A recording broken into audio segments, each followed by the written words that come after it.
4 ans.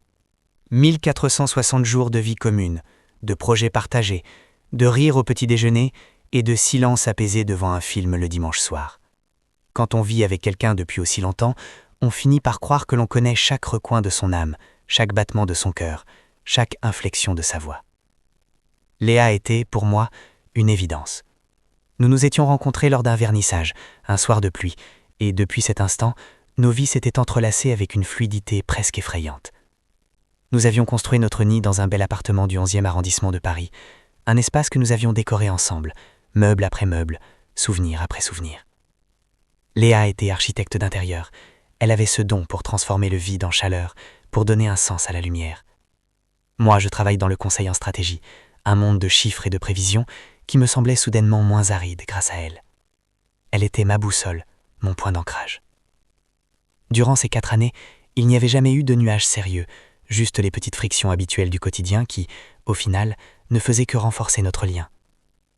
Enfin, c'est ce que je croyais, c'est ce que je me répétais chaque jour en me réveillant à ses côtés. Tout a commencé à cause d'une série de cambriolages qui a secoué notre quartier. 3 appartements dans notre propre rue avaient été visités en l'espace de 2 semaines. L'insécurité s'était installée dans les conversations entre voisins et Léa, d'ordinaire si sereine, avait commencé à manifester une certaine anxiété. Elle vérifiait 2 fois la serrure avant de se coucher, sursautait au moindre bruit dans la cage d'escalier. Pour la rassurer et pour protéger ce que nous avions bâti, j'ai décidé d'installer un système de sécurité. Rien de très complexe, une alarme connectée et une petite caméra de surveillance, discrète, presque invisible, nichée sur l'étagère de la bibliothèque, entre 2 collections de livres d'art. La caméra était un modèle Ternier-Cri, pilotable depuis une application sur smartphone. Elle était censée ne s'activer qu'en cas d'intrusion détectée par les capteurs de mouvement. Je n'avais aucunement l'intention de l'utiliser pour surveiller Léa. Pourquoi l'aurais-je fait ? La confiance était le socle de notre couple. Du moins, c'était ce que je pensais jusqu'à ce fameux déplacement professionnel à Lyon, il y a 2 semaines. Je devais m'absenter 3 jours pour une série de conférences. Le premier soir, l'hôtel était froid, l'atmosphère impersonnelle. Léa me manquait déjà. Nous nous étions envoyés quelques messages tendres durant la soirée. Elle me disait qu'elle allait se coucher tôt, qu'elle était fatiguée par une longue journée de chantier. À 23h, je me suis retrouvé seul dans mon lit king size, incapable de trouver le sommeil. L'habitude de sentir sa chaleur contre moi rendait le vide de la chambre insupportable. C'est alors que mon téléphone a vibré sur la table de nuit, une notification de l'application de sécurité, mouvement détecté dans le salon. Mon sang n'a fait qu'un tour, j'ai immédiatement pensé à un cambrioleur. Léa m'avait dit qu'elle dormait, elle ne devrait pas être dans le salon. Le cœur battant, les mains tremblantes, j'ai ouvert l'application pour accéder au flux vidéo en direct. L'image a mis quelques secondes à se charger, une éternité de pixels tournants qui me torturaient les nerfs. Puis, la scène est apparue en haute définition, éclairée par la lumière tamisée de nos lampes connectées que Léa aimait tant. Mais ce que j'ai vu n'était pas un cambrioleur encagoulé, forçant la fenêtre. C'était Léa. Elle n'était pas au lit. Elle portait cette robe en soie bleue que je lui avais offerte pour notre dernier anniversaire, celle qu'elle disait réservée pour les grandes occasions. Elle tenait un verre de vin à la main, un sourire aux lèvres que je ne lui avais pas vu depuis des semaines. Mais elle n'était pas seule. Un homme, un parfait inconnu, était assis sur notre canapé. Le canapé que nous avions mis 6 mois à choisir. Il était plus âgé que moi, l'air décontracté, une assurance tranquille émanant de sa posture. Je le voyais de profil. Il riait à quelque chose qu'elle venait de dire. L'impuissance a été la première émotion à m'étouffer. J'étais à des centaines de kilomètres de là, enfermé dans une chambre d'hôtel, réduit à l'état de voyeur de ma propre déchéance. Je suis resté pétrifié, les yeux rivés sur le petit écran de mon téléphone. J'espérais, je priais pour que ce soit un ami, un collègue, un cousin éloigné dont elle n'aurait jamais parlé. Mais le langage corporel ne ment pas. La façon dont elle se penchait vers lui, dont elle a posé sa main sur son épaule avec une familiarité qui me semblait être une profanation, tout criait la trahison. La caméra captait le son. Leur voix me parvenait avec une clarté cruelle. « Tu es sûr qu'il ne va pas appeler ?» a demandé l'homme. Sa voix était grave, posée. « Ne t'inquiète pas » a répondu Léa d'un ton léger, presque enfantin. « Il est en pleine réunion, ou déjà endormi. Il est très prévisible, tu sais. » Prévisible, ce mot a résonné en moi comme une gifle.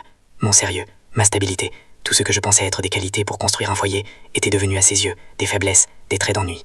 Je regardais l'écran, les larmes brouillant ma vue. Je me sentais comme un fantôme observant le monde des vivants. Ils ont trinqué. Le tintement du cristal a résonné dans le silence de ma chambre d'hôtel, un son pur et cristallin qui annonçait la fin de mon monde. L'homme s'est levé et a attrapé Léa par la taille. Ils ont commencé à danser, lentement, sans musique, juste au rythme de leur respiration. C'était une scène d'une beauté cinématographique, et c'est ce qui faisait le plus mal. Il n'y avait pas de vulgarité, pas de violence, il n'y avait que de l'intimité, une intimité que je croyais exclusive, sacrée. Je voyais Léa fermer les yeux, poser sa tête sur son épaule, exactement comme elle le faisait avec moi après une longue journée.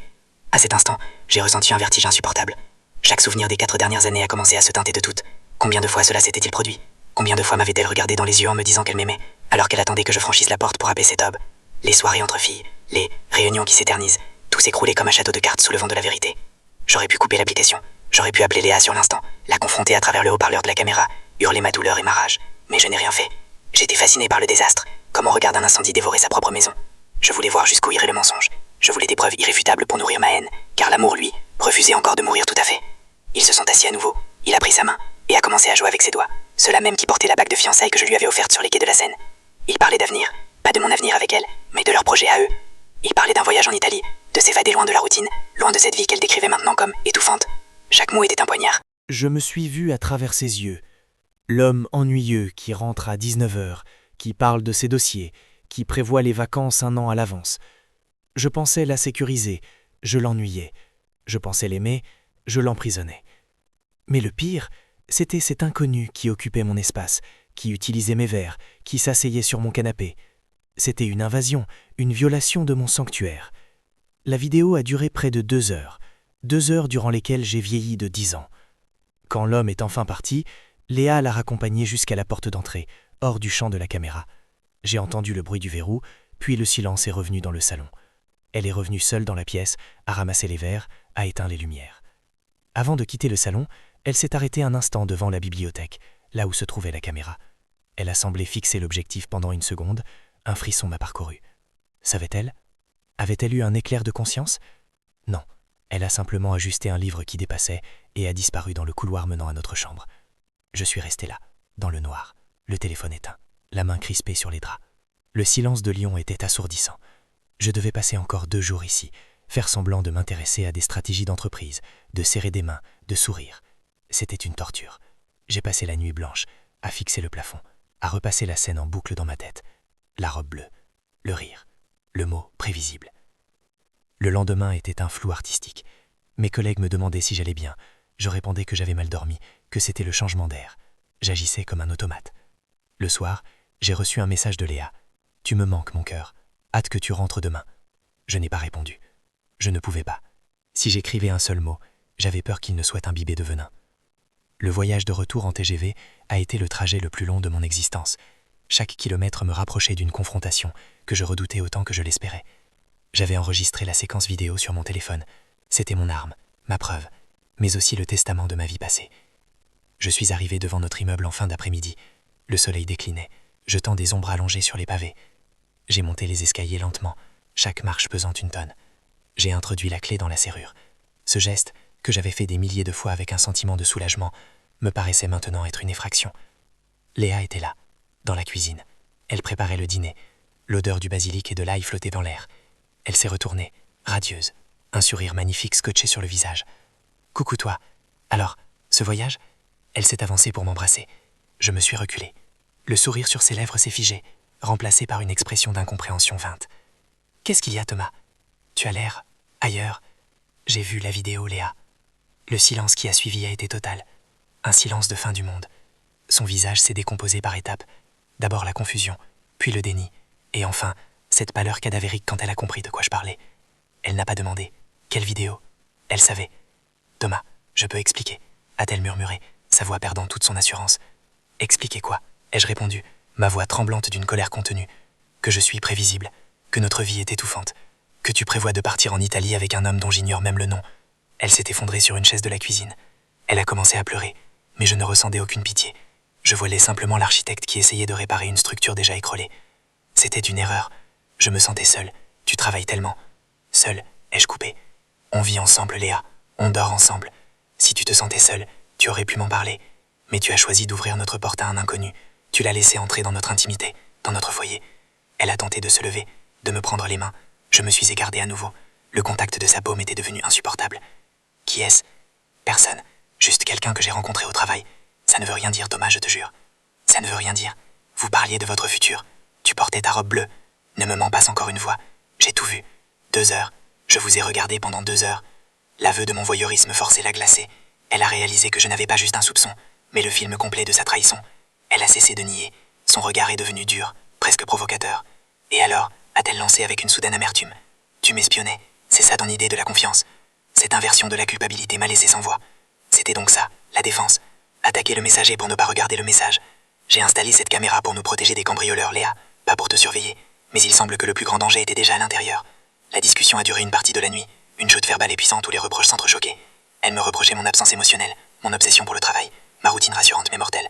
Je lui reprochais son manque de loyauté, son cynisme, sa capacité à mener une double vie avec une telle aisance. Mais au fond, les mots ne servaient plus à rien. L'image de la vidéo était gravée dans mon esprit comme une brûlure. Je ne pouvais plus regarder le canapé sans les voir danser. Je ne pouvais plus regarder la bibliothèque sans penser à la caméra. L'appartement, autrefois une trônie, n'était plus qu'une scène de crime. Vers 3 heures du matin, l'épuisement a pris le dessus. Léa s'est retirée dans la chambre d'amis. Je suis resté dans le salon, assis sur ce maudit canapé. Le silence était de retour, mais il n'était plus apaisé. Il était chargé de tout ce que nous n'avions pas dit pendant 4 ans. Le lendemain, j'ai pris un sac et j'ai mis quelques affaires dedans. Je ne savais pas où j'allais, mais je savais que je ne pouvais plus rester là. Léa était dans la cuisine, les yeux rougis, une tasse de café entre les mains. Elle n'a rien dit quand elle m'a vu avec ma valise. Elle savait que c'était fini. On ne reconstruit pas sur des cendres aussi froides. En sortant de l'appartement, j'ai jeté un dernier regard vers la bibliothèque. La petite caméra était toujours là, son œil de verre brillant discrètement dans le ombre. Elle avait rempli sa mission. Elle avait protégé l'appartement, mais elle avait détruit ma vie. J'ai passé les semaines suivantes dans un petit studio meublé, un espace impersonnel qui correspondait bien à mon état intérieur. J'ai entamé les démarches pour nous séparer, pour vendre l'appartement, pour diviser nos 4 ans en 2 barres égales et froides. On me demande souvent si je regrette d'avoir installé cette caméra, si je préférais ne pas avoir su, continuer à vivre dans l'illusion d'un bonheur parfait. La réponse est complexe. La vérité est un poison qui guérit. Ça fait mal, terriblement mal, mais ça arrête de vous tuer à petit feu dans le mensonge. Aujourd'hui, je ne consulte plus d'application de sécurité. Je n'ai plus de caméra chez moi. J'ai appris que la seule véritable sécurité ne réside pas dans les capteurs de mouvement ou les serrures multipoints, mais dans la clarté de ce qu'on partage avec l'autre. Je ne sais pas si je pourrais un jour refaire confiance. 4 ans de vie commune effacés par 2 heures de vidéo. C'est une leçon difficile à oublier. Parfois, quand je marche dans Paris et que je vois une robe bleue dans une vitrine, mon cœur se serre. Je repense à cette nuit à Lyon, à cet écran de téléphone qui brillait dans le noir. Je repense à Léa, à l'architecte qui a détruit ses propres plans. Et je me dis que peut-être, d'une certaine manière, la caméra m'a sauvé. Elle m'a montré qui elle était vraiment, et non pas qui je voulais qu'elle soit. La trahison est une cicatrice qui ne s'efface jamais tout à fait. Elle change votre façon de voir le monde, de regarder les gens dans le métro, de commencer une conversation. On devient plus attentif au silence, au regard qui se détourne, au téléphone qu'on pose face contre table. On devient plus lucide, mais plus triste. Je n'ai jamais revu l'homme de la vidéo. Je ne connais toujours pas son nom. Et finalement, ça n'a aucune importance. Il n'était que le catalyseur d'une rupture qui couvait sous les braises d'un quotidien trop tranquille. Il était le miroir dans lequel Léa a choisi de regarder une autre version d'elle-même.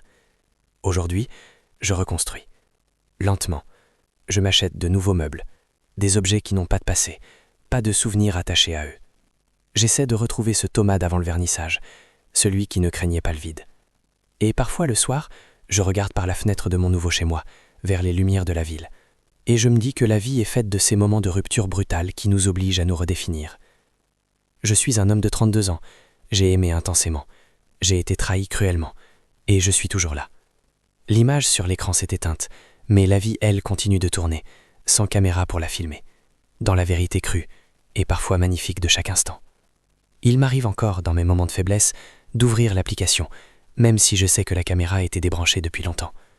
Je regarde l'écran noir, espérant presque voir une ombre, un mouvement, quelque chose qui me prouverait que tout cela n'était qu'un mauvais rêve. Mais l'écran reste désespérément vide. Le flux est interrompu. La connexion est rompue. Et c'est sans doute mieux ainsi. Le passé est une chambre noire, où l'on développe ses regrets. J'ai fini de développer les miens. J'ai rangé les photos. J'ai fermé la porte. La prochaine fois que je laisserai quelqu'un entrer dans mon salon, je m'assurerai qu'il n'y a pas besoin de caméra pour savoir ce qui s'y passe. Je chercherai la vérité dans les yeux, pas dans un flux vidéo haute définition. Car au final, la seule surveillance qui vaille, c'est celle de notre propre cœur face à l'autre. Le temps fera son œuvre, disent les gens. Ils ont raison, je suppose. La douleur s'émousse. La colère se transforme en une sorte de mélancolie résignée. J'ai repris le sport. J'ai recommencé à sortir avec mes amis. Les vrais, ceux qui étaient là quand l'orage a éclaté. On ne parle plus de Troya. Elle est devenue un sujet tabou, une zone d'ombre dans mon histoire personnelle. L'appartement a été vendu le mois dernier. Signer l'acte de vente a été le point final dont j'avais besoin. Voir une autre famille s'installer là-bas, y aborder ses propres rires, ses propres espoirs, a été une forme de libération. Pour eux, ce n'est qu'un bel appartement dans le 11e. Pour moi, c'était le tombeau de mes illusions. Je me souviens d'une phrase qu'un vieil ami m'a dite peu après la rupture. La trahison ne définit pas celui qui est trahi, mais celui qui trahit. J'essaie de m'accrocher à ça. Je ne suis pas l'homme trompé. Je suis l'homme qui a été honnête dans une relation qui ne l'était plus. C'est une nuance subtile, mais elle change tout. L'histoire de la caméra est devenue une anecdote que je garde pour moi, un secret lourd que je ne partage qu'avec les ombres. Elle est le rappel constant que la réalité est parfois bien plus cruelle que la fiction, mais qu'elle est aussi la seule base solide sur laquelle on peut se reconstruire. On ne bâtit rien sur le sable mouvant des mensonges, même si ce sable semble doux sous les pieds pendant un temps. Alors je marche, un pas après l'autre, dans les rues de cette ville que j'aime tant. Je regarde les façades des immeubles, les fenêtres éclairées, et je me demande combien de drames silencieux se jouent derrière ces vitres. Combien de caméras invisibles filment des vies qui basculent. Mais je ne m'y attarde pas. Je poursuis ma route. Le vent est frais, l'air est pur, et pour la première fois depuis longtemps, j'ai l'impression de respirer vraiment, sans surveillance, sans crainte, juste moi, face à mon destin, prêt pour le prochain chapitre, quel qu'il soit. La fin d'une chose est toujours le commencement d'une autre. C'est une loi immuable de l'univers. Ma vie avec Léa est terminée, c'est un fait. Mais ma vie, elle est loin d'être achevée. Elle a simplement pris un détour inattendu, un chemin de traversée escarpé qui m'a conduit vers des sommets de lucidité que je n'aurais jamais atteints autrement. Et si c'était ça au fond, le prix de la sagesse, une petite caméra sur une étagère et un cœur brisé en 1000 morceaux. Si c'est le cas, alors j'accepte le marché. Car aujourd'hui, je suis un homme libre. Et la liberté, mais ma mère, n'a pas de prix.